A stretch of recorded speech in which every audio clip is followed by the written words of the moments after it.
untold story of Telangana. Politicians may lie, but not the statistics.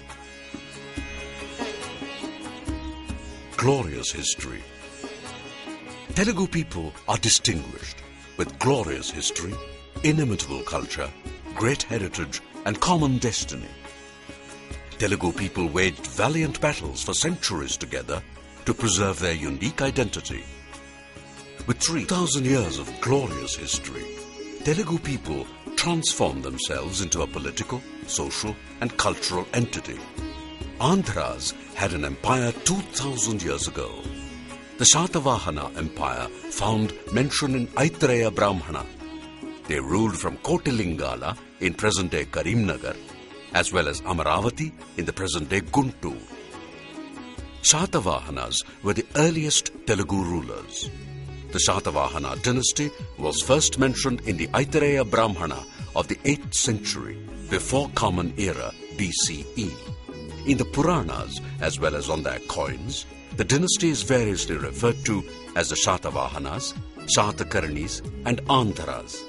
The Shatavahanas ruled from Dharanikota or Amaravati, now in Guntur district, and later from Junnar, Pune, Pratishthan, Paithan in Maharashtra, and Kotilingala, now in Karimnagar district in Andhra Pradesh.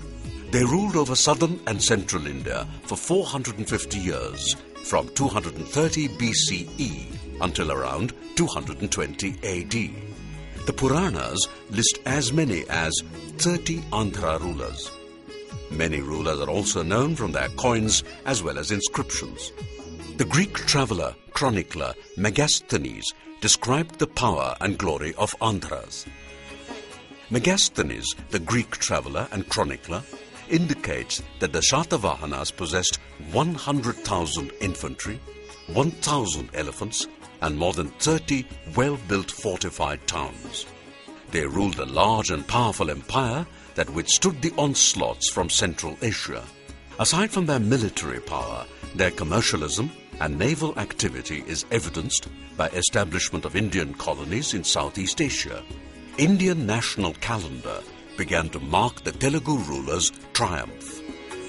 Gautami Putra Shatakarni, the Satavahana king, defeated Shaka king Vikramaditya in 78 AD and started the calendar known as Shalivahana era or Shaka era, which is followed by the Marathi and Telugu people and is the present Indian national calendar. The Shatavahanas contributed greatly to the establishment of the Buddhist stupa of Sanchi. The gateways and the balustrade built after 70 BCE were commissioned by them. An inscription records the gift of one of the top architraves of the southern gateway by the artisans of the Shatavahana king Shatakarni. Telugu rulers were the first to issue coins in India. They had the figures of kings on them, as well as traditional symbols. Shatavahanas were the first Indian rulers to issue coins with portraits of the kings. Starting with King Gautami Putra Shatakarni, Shatavahana coins give unique indications as to their chronology, language, and even facial features: curly hair, long ears, and strong lips. They issued mainly lead and copper coins. Their portrait-style silver coins were usually struck over coins of the Western Kshatrapa kings. The coin legends of the Shatavahanas in all areas and all periods used a Prakrit dialect without exception. Some reverse coin legends are in Telugu, which was in use in their heartland abutting the Godavari, probably Kotilingala, Karimnagar district, and Krishna, probably Amaravati, Guntur district of Andhra Pradesh. Their coins also display various traditional symbols such as elephants, lions, horses, and chaityas, stupas, as well as the Ujjain symbol, a cross with 4 circles at the end. Not only military might, Telugus excelled in commerce, art, and navigation, extended their influence up to Southeast Asia. The Shatavahanas ruled a large and powerful empire and withstood the onslaughts from Central Asia. Their power extended to overseas also. They possessed strong naval force and the empire excelled in trade. This is evident from the establishment of Indian colonies in Southeast Asia. Shatavahanas influenced Southeast Asia to a great extent, spreading Hindu culture, language and religion in that part of the world. The Shatavahana kings are also known for their contributions to Buddhist art and architecture. They built great stupas in the Krishna River Valley, including the stupa at Amaravati in Andhra Pradesh. The stupas were decorated in marble slabs and sculpted with scenes from the life of the Buddha, portrayed in a characteristic slim and elegant style. The Shatavahana Empire colonized Southeast Asia and spread Indian culture to those parts. Mahayana Buddhism, which may have originated in Andhra, was carried to many parts of Asia by the rich maritime culture of the Shatavahanas. The Amaravati style of sculpture spread to Southeast Asia at this time. Fall of Shatavahanas led to disintegration of Telugu Empire, emergence of small kingdoms, internecine fight among Telugu kings. After the fall of the first Shatavahana Andhra Empire around 200 AD, nearly 50 small kingdoms emerged in the Telugu-speaking area. They fought with each other for nearly 2 to 3 centuries. The period was characterized by chronic disunity among the Telugus. During this period, these small kings felt no external threat from any mighty king, and they were totally independent. They respected and patronized men of letters and concentrated on developing Telugu language. It is around this time that Telugu language is enriched with much vocabulary, and it has freed itself from Prakrit and Sanskrit. Rise of the Kakatiyas. Kakatiyas as Andhra Deshadhishwaras, with capital at Orugal, present-day Warangal. Consolidation of Telugu power by Kakatiyas. Telugu Empire from Kanchi in south to Devagiri in north and Raichur in west. Kakatiya kings, who were given the title Andhra Deshadhishwaras, ruled from Orugallu, presently known as Warangal, from 900 CE. King Rudradeva, one of the greatest of the Kakatiyas, built a huge and powerful army and started unifying Telugu kingdoms. From 1162 AD, he conquered many small kingdoms, Nagunur and Polavasa in present-day Karimnagar district and Pakkal in Warangal district. After these victories, he moved on to coastal Andhra and captured territories Kondapalli and later extended his power up to Srisalem and Tripurantakam. Later, King Ganapati Deva followed the mission of his predecessor to unite all Telugu-speaking people, and his epoch-making rule lasted for 62 long years. This great Kakatiya king ruled from the capital Ekashila Nagaram, Orugallu, popularly known as Andhra Nagaram. Ganapati Deva united all Telugu-speaking people from Kanchi in south to Devagiri in north and up to Raichur in the west. Golden age for Telugus during Kakatiyas. Standards of governance with justice and equity. Rani Rudrama revered as a goddess. Literature, fine arts, architecture. Kohinoor diamond belonged to Kakatiya Empire. Marco Polo records. Kakatiya Telugu Kingdom, which lasted up to 1321 CE, was a period of renaissance in the history of Telugu people. Great structures, magnificent stone carvings, and establishment of excellent systems of governance were some of the achievements of that era. Great poets of Telugu, Nannaya, Tikkanna, Ketana, and Palkurki Somanathu and others belong to this era. The epics that were brought during that period were unparalleled in any country of the world at that time. Marco Polo, who visited Kakatiya Kingdom during the rule of Queen Rudrama Devi, described her governance as marked by high standards of justice and equity. He also wrote that he did not see anywhere in the world the prosperity he had seen there. He also pointed out that the queen was adored by the people like a goddess. At that time, Orugallu was the largest city only after Delhi in the Indian subcontinent. Not many people know that the most famous Kohinoor diamond was taken from Kakatiya Empire. After learning about the immense wealth of the Kakatiya Empire, Muslim kings invaded it repeatedly after 1300 CE. but could not defeat the strong Andhra army. At last, the infamous Turkish king Tughlaq conquered it in 1321 CE. With the conquest of the Kakatiya Empire, victory over the rest of southern Indian kingdoms posed no difficulty to the invaders from Delhi. Vijayanagar Empire rose from the ashes of Kakatiya Empire.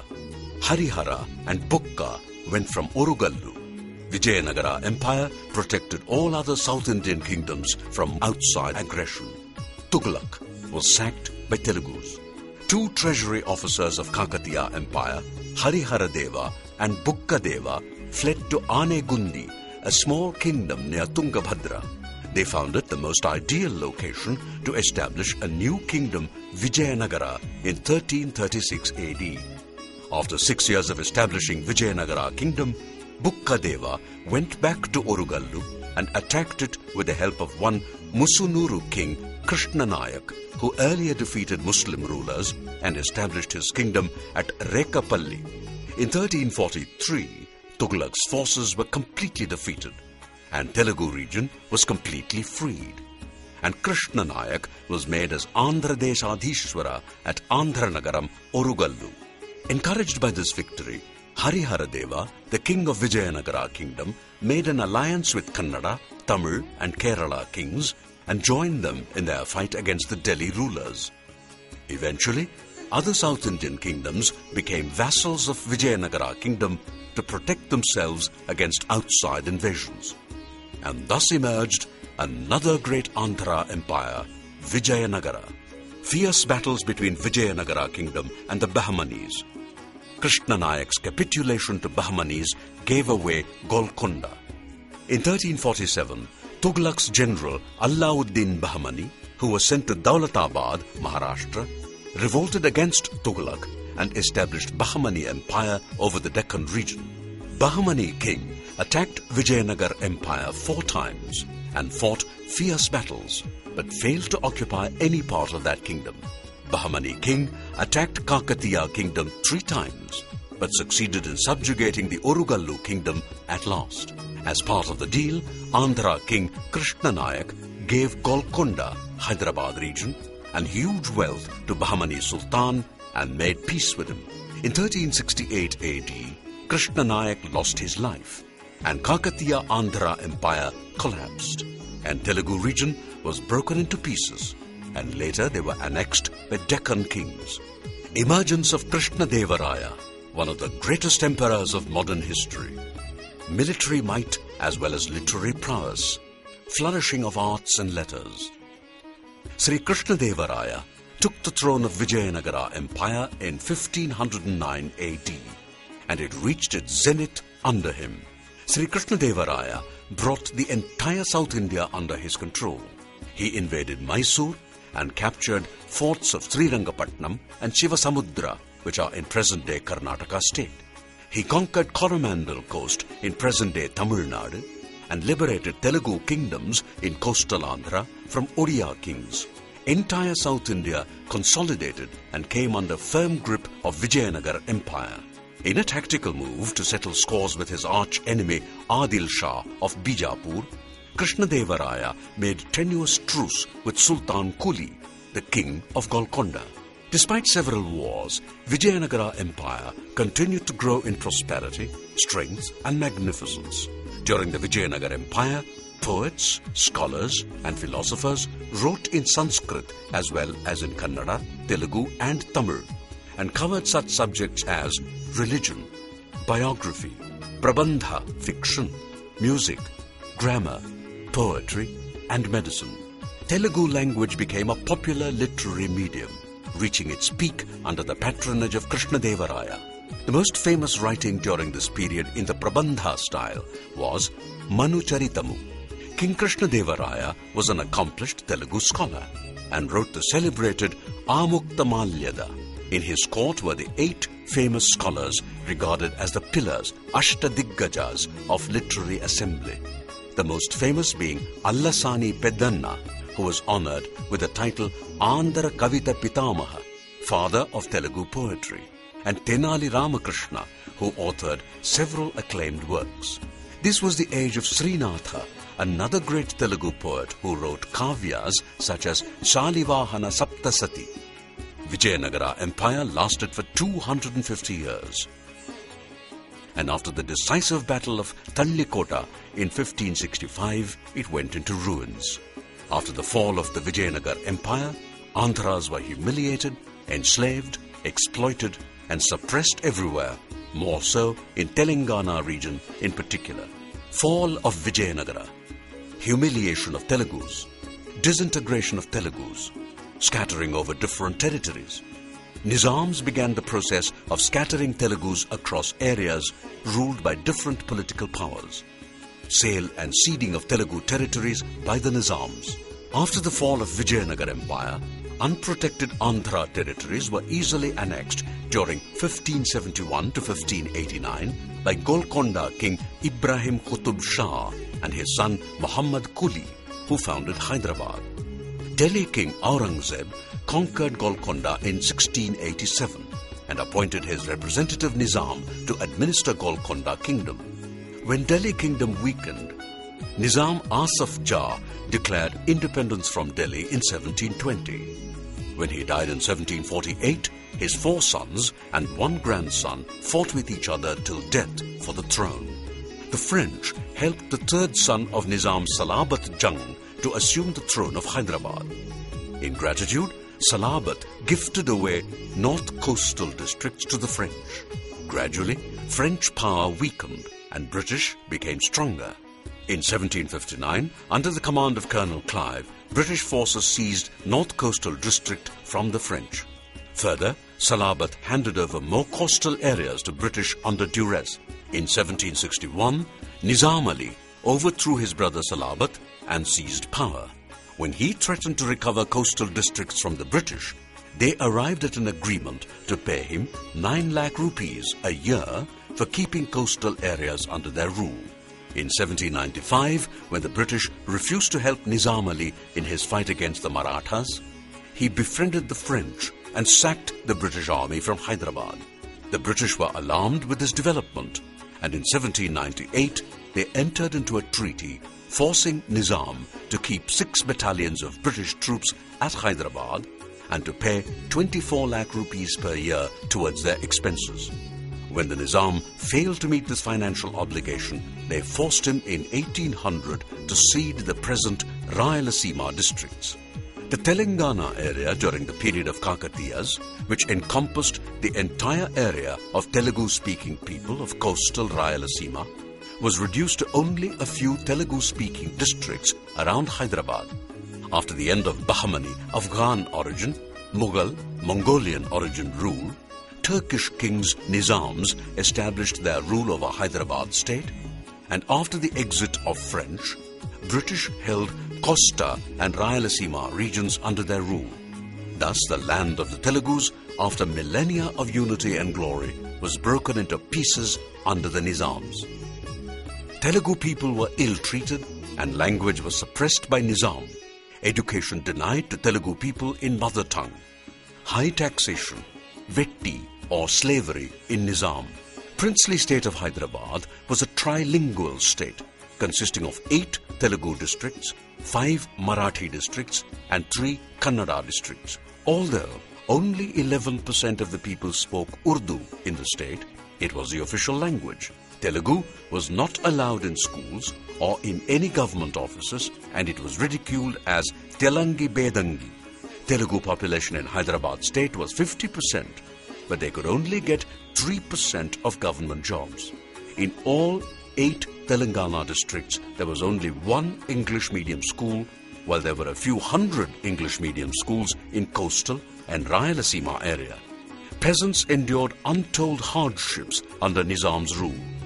Nearly 10 lakh people languished under vetti, a system of bonded labor of utter degradation and abject serfdom. All the feudal landlord families had bonded laborers at their service, which trampled on the self-respect of fellow humans. This apart, taxation in Hyderabad state was 10 times more than that of British-ruled areas. Telugus revolt against Nizam's atrocities. Formation of Young Men's Literary Association. drawing the map of Andhra Desha areas consisting of British India and Nizam, formation of Andhra Janasangham in Nizam, activities of Andhra Mahasabha in coastal area. Telugus are basically irrepressible. They could not be suppressed into slavery, ignorance, illiteracy and poverty. They waged a valiant struggle for their identity. Their rich history, culture, customs, heritage and an urge for a common destiny led them to fight against both Nizams and the British rule. In 1903-1904, Young Men's Literary Association brought out a map of Andhra Desha consisting of Telugu-speaking areas of Madras Presidency, Central Provinces, Nizam Dominions and Mysore State. In 1910, it brought out a book entitled Andhra Charitamu that depicted glorious Telugu past. Later, it turned into Andhra Mahasabha, and with the same spirit, Andhra Janasangham was formed in Nizam's princely state later in 1921. In 1912, Krishna Guntur District Congress Conference resolved for the formation of a province of all Telugu districts, including the areas under Nizam's dominion. And this task was entrusted to Sri Konda Venkatappaya. He started a Telugu weekly, Krishna Patrika, and he held the first conference of Andhra Mahasabha at Bapatla in 1913, subsequently at Bezwada in 1914, and passed a resolution for the formation of Andhra province with all Telugu-speaking people. After creating Orissa and Sindh provinces in 1931, Dr. Pattabhi Sitaramaiah and A. Kaleshwara Rao met Gandhiji with a request to create Andhra province. Gandhiji assured that it will be created after Swaraj was attained. In 1935, Andhra Mahasabha even sent a delegation to London to plead for Telugu province. In March 1936, on Ugadi Day, hundreds of people in a procession carried the map of Andhra Desham, consisting of all Telugu-speaking areas of Madras, Orissa, Mysore and Hyderabad, and all of them took a pledge to achieve Andhra province.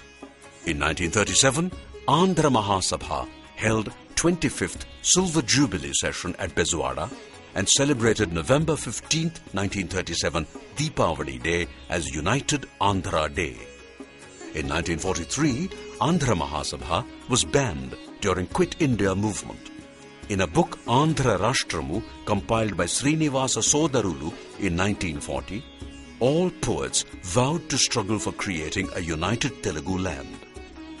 Nizam cracks down on Andhra Mahasabha, suspects its motive as uniting all Telugu areas. Nizam's warning to Mada Party. 1930, Suravaram Pratap Reddy led Andhra Mahasabha. Revolt of Telugus against Nizam. Help from Telugus of outside Nizam state. True to the tradition of Andhra Deshadhishwaras, the great Kakatiya kings, only Telugu people in Nizam's princely state revolted against the despotic rule. Andhra Janasangham, which formed in 1921, changed its name as Nizam Andhra Mahasabha, and its first convention was organized at Jogipet in 1930 under strict governmental surveillance and pre-censorship of all speeches. Sri Suravaram Pratap Reddy led that conference. Nizam issued a draconian order that no school with more than 15 students could be allowed without government's prior permission. When Sri Madapati Hanumantarao met Nawab Ali Yawar Jung in this context, the Nawab warned that it came to the government's notice that the purpose of Andhra movement was to unify all Telugus, and his government will not allow it to happen. Infuriated at the oppression of tyrant Nizam, Andhra Mahasabha organized unprecedented movement against it.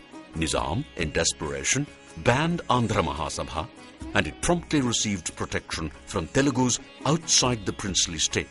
People from neighboring districts Guntur, Krishna and Godavari stormed into Hyderabad state and liberated hundreds of villages from Nizam's rule.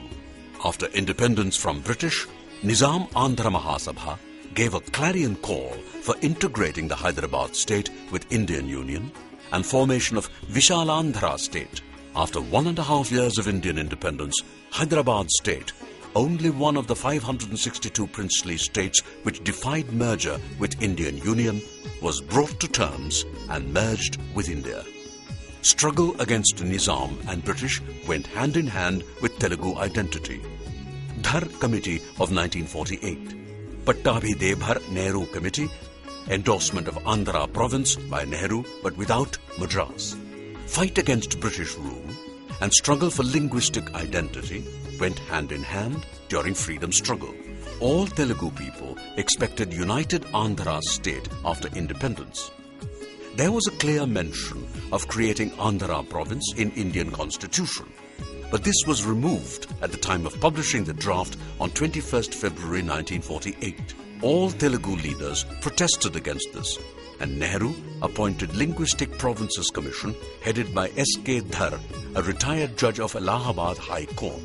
Dhar Commission recommended against linguistic states. In December 1948, Congress Party, under the presidentship of Dr. Pattabhi Sitaramaiah, appointed a high-power committee with Nehru, Patel and Dr. Pattabhi. It accepted the creation of Andhra province, provided Telugus do not claim Madras city. Telugus did not accept this, as Madras belonged to Telugus for centuries, and Vijayanagara kings of Chandragiri handed it over to British. Andhra Provincial Congress Committee's general body met at Madras and passed a resolution that Madras can be a temporary capital and demanded creation of Vishalandhra and Hyderabad as the permanent capital. But Tamil leaders demanded that Madras could not be used as a combined capital and Telugus should move out of it. At this, Telugu pride and dignity was deeply hurt, and they refused to move out of their land in that fashion. Hence, all the hope was lost for the formation of Andhra state at the time of adopting Indian Constitution on 26th January 1950. Swami Sitaram's fast, Potti Sri Ramulu's fast unto death, announcement of Andhra state, denial of Madras as temporary capital, proposal of Ballari as capital. Swami Sitaram started fast unto death on 16th August 1951 for the formation of Andhra state, and after 35 days, on the advice of Vinobha Bhave, he gave up the fast. On 19th October 1952, Potti Sri Ramulu started a fast unto death demanding the creation of Andhra state. After 57 days, he died on 8th December. On December 19th, Prime Minister Nehru announced the decision to create Andhra state and appointed Justice Vachu Commission to work out the modalities. He recommended creation of temporary capital of Andhra state in Madras city itself. Chief Minister of Madras state, Rajaji, strongly opposed that, and finally Nehru announced formation of Andhra state on 25th March 1953 without Madras city, and Hampi of Bellary Taluk, which was a symbol of Telugu glory and achievement. Later, Nehru appointed Justice L.S. Mishra to assess the problem of Bellary. Telugu leaders promised to make Bellary as capital of Andhra state if it is merged with it. The fight of Telugus did not end there. They brought this issue to States Reorganization Commission and it recommended merger of Bellary with Andhra state, but Nehru overruled it. Ayyadevara Kaleshwara Rao and formation of Vishalandhra Mahasabha, Communist Party's demand for Vishalandhra. In Hyderabad State Assembly favoured Vishalandhra Gentleman's Agreement. Emergence of Vishalandhra. After the end of Nizam's rule, centuries-old longing of Telugu people to get unified has gained momentum. In 1949, Hyderabad Congress Committee passed a resolution in support of Vishalandhra. Sri Ayyadevara Kaleshwara Rao started a movement by forming Vishalandhra Mahasabha, and it met at Warangal in 1949 and demanded the disintegration of Hyderabad state and formation of Vishalandhra. Communist Party organized a meeting of Nizam Andhra Mahasabha and demanded for the formation of Vishalandhra. Nehru called it as bearing a tint of expansionist imperialism, but when Kannadigas raised the slogan of Aikya Karnataka and Marathas demanded for disintegration of Hyderabad state and for formation of Samyukta Maharashtra, he realized his folly and appointed States Reorganization Commission under the leadership of Syed Fazal Ali. Mr. Fazal Ali recommended disintegrating Hyderabad state but keeping Telugu-speaking areas separate for 5 years, and both the states could merge after an appropriate resolution in Hyderabad State Assembly. There was uproar against the report. Then, Hyderabad Assembly met from 25th November 1955 to 3rd December 1955 and held week-long debate on SRC report. Of the 174 representatives in the Assembly, 103 favoured Vishalandhra, 29 favoured Telangana state, while 15 remained neutral. From Telangana region, 59 favoured Vishalandhra, while 25 favoured separate Telangana. Knowing that Nehru was against an integrated state, some Telangana leaders opposed the integration. Then, the Congress High Command formed a high-powered committee consisting of Debar, Nehru, Azad and Pant. Then Channa Reddy suggested reviving the Vijayanagara Empire and a bilingual Telugu-Kannada state. At last, committee report came in February 1956, and when it was known that Congress High Command was in favour of United State, all Congress leaders fell in line and reached an agreement called Gentleman's Agreement and agreed for the formation of Vishalandhra state. On 1st November 1956, Andhra Pradesh state was formed. Telangana Praja Samiti TPS formation. Was there real violation of Gentleman's Agreement on government employment? What about revenues from Nizam Andhra? Merger of TPS with Congress. For nearly 12 years after the formation of Andhra Pradesh, no prominent leader ever demanded separate Telangana. In January 1969, one small incident in Khammam district triggered massive student uprising, and it later turned into separate Telangana movement. Later, many politicians plunged into the movement and put forward two main grievances. First one related to employment in government services, and second one involved using funds from Telangana region. Later, J.V. Narasingha Rao, Deputy Chief Minister, gave a clarification regarding non-local employees. Out of 107,000 NGOs in Telangana region, only 3,800 were non-locals. Of them, 1,600 teachers, 1,800 nurses, and 400 stenographers. Even though jobs in Telangana region were reserved for locals, local Telangana leaders in Zilla Parishads hired teachers from other regions as they were not available locally. The Gentleman's Agreement stipulated that excess revenue should be invested in Telangana region only, but government failed to fulfill it. All-party Telangana legislators determined the balance of funds accrued over 15 years was 33 crore rupees. Telangana Regional Council also approved this figure. Later, upon state government's request, Auditor General of India appointed senior official Sri Lalit Kumar to assess the balance of funds, and he determined on 14th March 1969 the balance of funds accrued was 34 crores and 10 lakhs from 1st November 1956 to 31st March 1968. During 1971 Parliament elections, Telangana Praja Samiti, which led the Telangana movement, contested in elections and won 10 Lok Sabha seats, and within months it merged with Congress Party, ending the Telangana movement. Courts and the Mulki rules. Supreme Court orders on Mulki rules. Separate Andhra movement. Imposition of President's rule. 6-point formula by Mrs. Indira Gandhi. End of separate Andhra agitation. On 22nd January 1969, at the peak of Telangana movement, state government issued a GO that all non-Mulkis, non-locals, should be removed from their current positions by 28 February 1969. On 17 February 1969, Supreme Court stayed the government order and prevented the removal of all non-Mulki employees. On 10th December 1970, AP High Court passed a judgment that Mulki rules are legal. In February 1972, 5-judge bench of AP High Court ruled Mulki rules as unconstitutional and agreed with Supreme Court. On 3rd October 1972, Supreme Court changed its earlier position and gave a verdict that Mulki rules were legal. When CM P.V. Narasimha Rao announced that Supreme Court's judgment was final and Mulki rules were irreversible, it ignited a massive separate Andhra movement. When Andhra area went into flames, on 17th January 1973, Chief Minister resigned, and for the first time, President's rule was imposed in AP.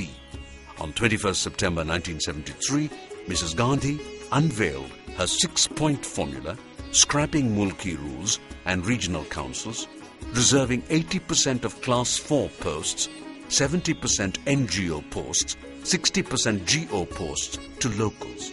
Leaders from all regions endorsed this formula, and on 10th December 1973, Jalagam Vengala Rao from Telangana area became Chief Minister and separate Andhra movement ended. Development in Telangana is phenomenal.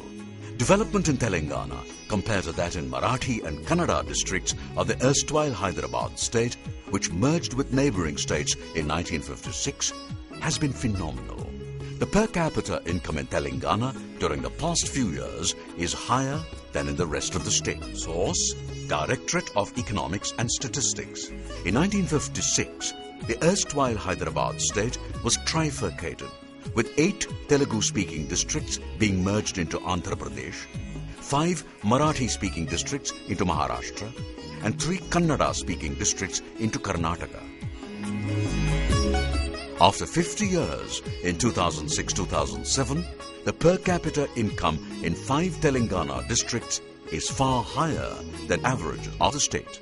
In the other states, the per capita income in 8 districts which merged with them is far lower than their respective state averages. Average annual growth rate in gross district domestic product from 1994 to 2007.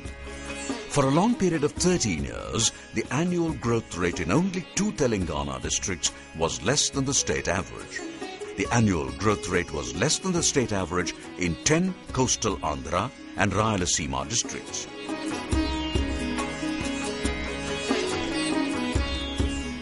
This clearly indicates that development in Telangana area is much more than in the rest of Andhra Pradesh. Transformation of rural Telangana. Telangana area has witnessed a total transformation in the last 5 decades. A number of factors have contributed to affluence in general and in the agricultural sector in particular. Telangana farmers are now competing with the best in the country in reaping golden harvests by adopting modern technologies and agricultural practices. Geographical area and population. The total geographical area of Andhra Pradesh is 2,75 lakh hectares. The total population of Andhra Pradesh, as projected in 2008, is 8,41 lakhs. Telangana, spread over 1,14 lakh hectares, constitutes 41.7% of the total area. Telangana, with a population of 3,51 lakhs, accounts for 41.6% of the state's population. Land utilization. 46.4% of the total area is sown in Telangana, against 53.37% in the rest of Andhra Pradesh. Agricultural implements. As per 2007-2008 data, 67% of total agricultural implements in the state are deployed in Telangana itself. Production of food grains. In 2007-2008, Telangana produced 81 lakh tons of food grains, accounting for 41% of the total output in Andhra Pradesh. Growth in paddy cultivated area. The growth in paddy cultivated area in Telangana is 88%, while it is only 32% in the rest of Andhra Pradesh. Growth in rice production. The growth in rice production during the last 50 years in Telangana is a staggering 700%, against only 191% in the rest of Andhra Pradesh. Growth in maize production. Maize production in Telangana area is an astounding 23.4 lakh tons. It constitutes 75.7% of the total maize output in Andhra Pradesh. Growth in pulse production. The growth in pulse production during the last 50 years in Telangana is 243% against 207% in the rest of Andhra Pradesh. Growth in oilseed production. The growth in oilseed production in Telangana is only 20.9% against 79.1% in the rest of Andhra Pradesh. Growth in cotton cultivation. The growth in area under cotton in Telangana is 596% against a mere 5% in the rest of Andhra Pradesh. Growth in cotton production. In 2005-2006, cotton production in Telangana area was a staggering 2.4 lakh tons. During the last 50 years, cotton production in Telangana has gone up by 50 times. Growth in sugarcane area. During the last 50 years, the growth in sugarcane area in the rest of Andhra Pradesh is 266%, while it is only 139% in Telangana. Growth in sugarcane production. The growth in sugarcane production in Telangana area is 225%, while it is 262% in the rest of Andhra Pradesh. Livestock. 47% of the total livestock in Andhra Pradesh is in Telangana. Milk production. Poultry. Egg production. Irrigation sector is forging ahead. As rivers Godavari and Krishna are in deep valleys in the Telangana region, they do not flow to the fields on gravitation. While coastal Andhra districts are located at 100 feet above the mean sea level, Telangana and Rayalaseema districts are at an elevation of more than 1,000 feet. Hence, the river water can't be easily harnessed for irrigation. The real solution, therefore, lies in water and soil conservation, construction of small projects in the catchment area, preventing water runoff into rivers and in turn into the sea.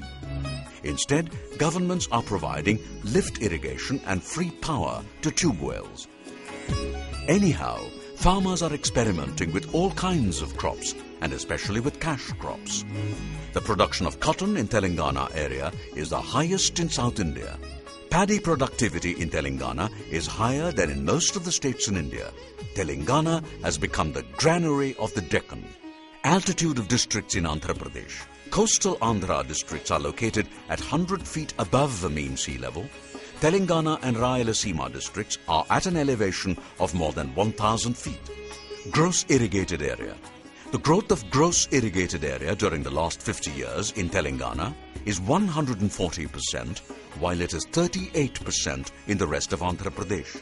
Net irrigated area. The growth in net irrigated area during the last 50 years in Telangana is 142%, while it is 46% in the rest of Andhra Pradesh. Tank irrigation. Tank irrigation has gone down in the entire state, more so in Telangana area. Well irrigation.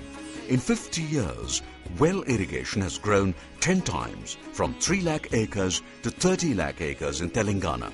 In the rest of Andhra Pradesh, it has grown 4 times. Lift irrigation. In 50 years, lift irrigation in Telangana area has grown to 1.5 lakh acres from 50,000 acres. In the rest of Andhra Pradesh, it has grown from 1,63,000 acres to 2,78,000 acres. Number of pump sets. In Telangana area, 15.66 lakh pump sets are in use. They constitute 57% of the total pump sets in Andhra Pradesh. Water allocation by Bachavat Committee. The Bachavat Commission allocated 100 TMC to Telangana area from the Nagarjuna Sagar project. The average actual usage since 20 years has been 160 TMC. Telangana made great strides in education and health sectors. Just 6 decades back, there was only one English medium high school and less than 500 Telugu medium schools in Nizam's Telangana. Now, Telangana has made great strides in both education and health sectors. It attracts students and patients from all over the country. In Andhra Pradesh, Telangana area is progressing most aggressively in all vital sectors. Literacy rate. The literacy rate in Telangana has grown from 5% to 57% in 50 years. while it has grown from 14% to 62% in the rest of Andhra Pradesh. Growth in primary education. In 1956, there were less than 1,000 Telugu medium primary and upper primary schools in Telangana, and now they have grown to 32,000. In the rest of Andhra Pradesh, the number of primary and upper primary schools went up from 21,000 to 47,000. Growth in number of high schools. During the last 50 years, the number of high schools in Telangana went up from 101 to 8,579. While in the rest of Andhra Pradesh, they went up from 618 to 7,616. Number of engineering colleges. Number of medical colleges. Number of pharmacy colleges. Number of professional colleges. Power sector promotes development. The high per capita consumption of power speaks volumes about the development in Telangana districts. Throughout the world, it is taken as an important indicator of development. In industrial, household and agricultural consumption of electricity, Telangana districts are far ahead of other districts in the state of Andhra Pradesh. Capacities of power generation. 46% of total installed power capacity is located in Telangana. Number of power substations. There are 1,540, 48.6% of the total power substations in Telangana area. Distribution transformers. Per capita power consumption. Per capita power consumption in Telangana area is 777 units, while it is 645 units in the rest of Andhra Pradesh. District-wise per capita power consumption. The per capita consumption of electricity in Andhra Pradesh is 703 units. In all districts of coastal Andhra and Rayalaseema, the average per capita consumption is much lower than the state average. Agricultural power consumption. Industrial power consumption. Domestic power consumption. Number of televisions. Number of two-wheelers. Number of four-wheelers. Growth in factories. Growth in industrial employment.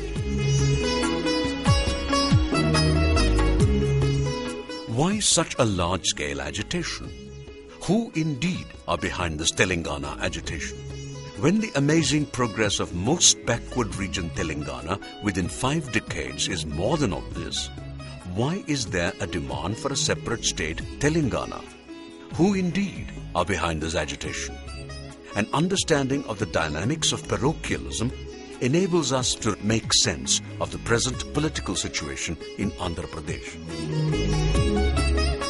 Frenzy of parochialism. History has time and again told us that parochialism is a last resort of desperate politicians to remain in currency. When they fall from the grace of their leader or party, or when their political base is under threat, they espouse parochialism and incite base instincts of our population and show them as virtuous causes to die for. Following are some of the slogans that come handy for them. We have lost our distinct identity. Our unique culture is getting eroded. Our jobs are being usurped. Our region is being exploited. We are denied a legitimate share of our own natural resources. People from other regions are bossing over us. We are denied an opportunity to rule over ourselves. We remain backward because of others' exploitation. Our self-respect is at stake. Politicians of other regions are causing us immense difficulties. Politicians who mastered this art and science of parochialism in Telangana are behind this Telangana agitation. Testing ground of parochialism. Dr. Marri Channareddy had to bow out of power for 6 years as his election in 1968 was set aside by the courts. He spearheaded Telangana movement in 1969 by whipping up people's raw emotions. After 1971, he merged his Telangana Praja Samiti with the Congress party. Later, there were many attempts to revive the separatist agitation in the Telangana region. B. Satyanarayana Reddy founded the Nava Telangana Praja Samiti and contested all the seats in the Telangana region during the 1972 assembly elections. He ended up winning just 2 assembly seats. Konda Lakshman Babuji floated the Telangana Congress and contested elections, but lost deposits everywhere. P. Indra Reddy formed a small outfit for separate Telangana, but it could not catch the attention of people.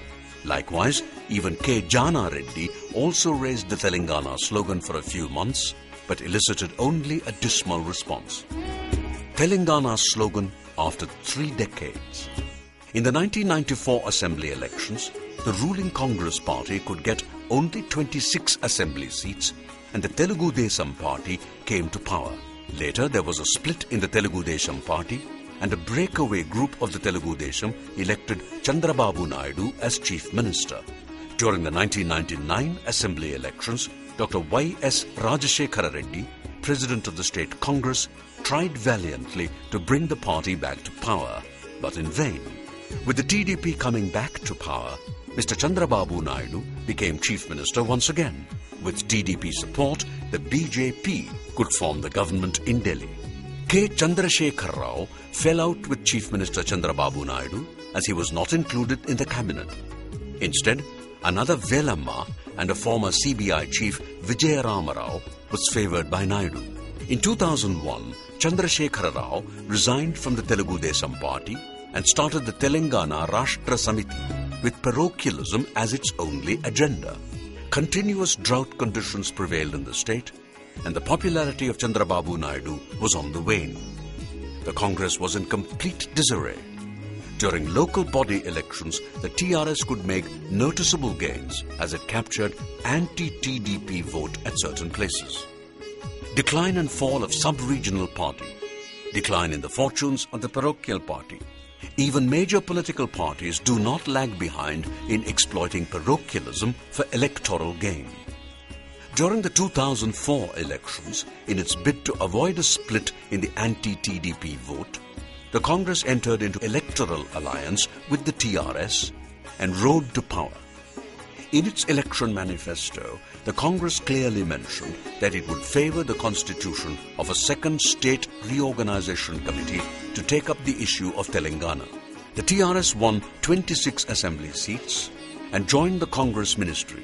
Due to differences with TRS leadership, 10 MLAs resigned from the party. Later, in the local body elections, the TRS, which contested independently, was totally routed. Then, 16 MLAs and 5 MPs resigned their posts and challenged the Congress to face them in elections. In the ensuing by-elections, only 7 MLAs and 2 MPs could scrape through, and the rest were ignominiously defeated. During the 2009 Assembly elections, the TRS entered into an electoral tie-up with the Telugu Desam party, contested 45 Assembly seats, but could win only 10. Of the 9 Parliament seats it contested, it won only 2.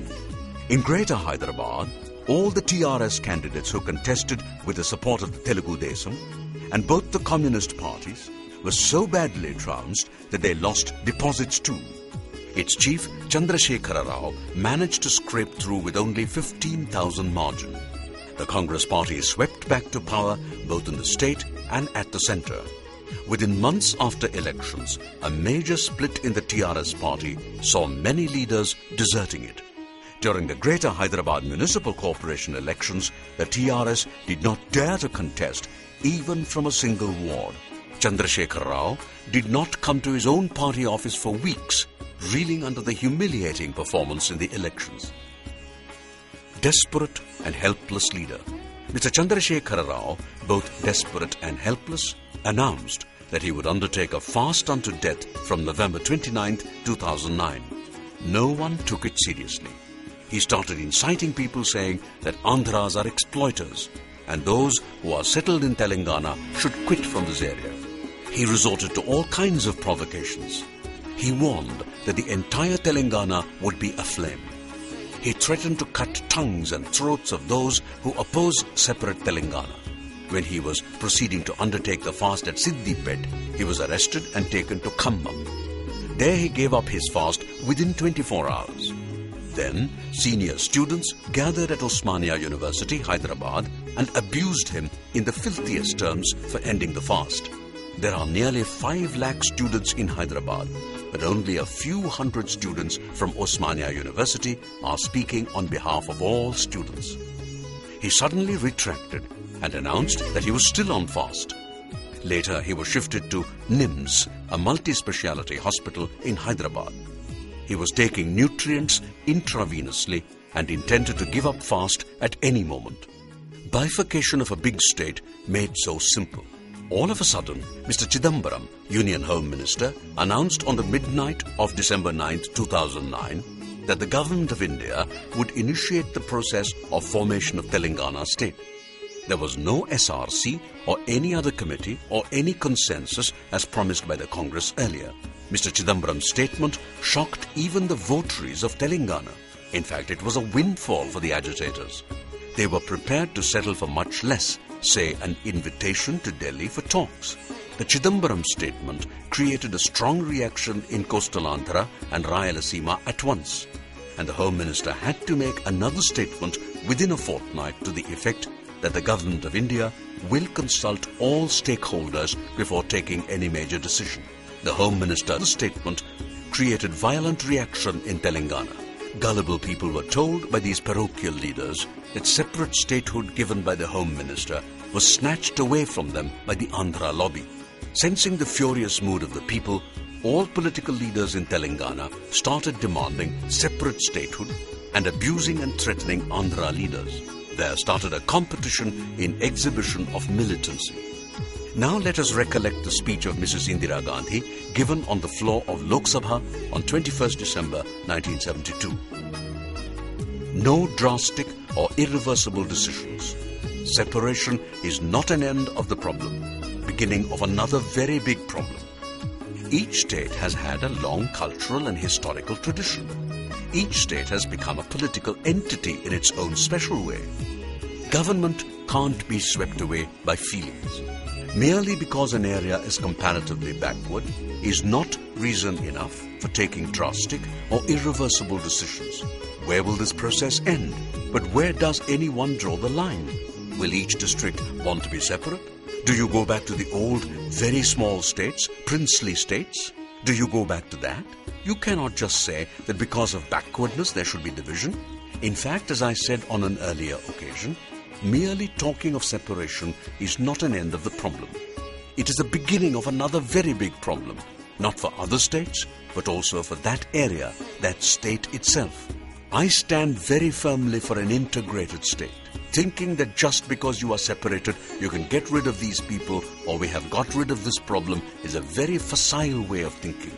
Our experience has not shown that this comes true. A third point was that Telangana is not the only backward area in the state. The very first article of our constitution declares that India is a union of states. Each state has had a long cultural and historical tradition, and each state has become a political entity in its own special way. Andhra Pradesh has been a distinctive cultural unit for thousands of years. The name has been found in the earliest Buddhist writings. All the parts which now constitute Andhra Pradesh have been under one umbrella for long periods of history. Let us not look at just the immediate period of history. There are some things which are part of our national life. It is true that the question of linguistic states was very much a part of the national movement. There was no getting away from it. The units of every party which was in existence at a time were formed on the basis of language, in spite of the British provinces having different areas. There is an overall rationality in the formation of our various states, and we should be very careful not to break this foundation of rationality in momentary passions. As I said at the beginning, we should consider the feelings of people, but it would be very wrong for the government to be swept away by feelings. Thank you.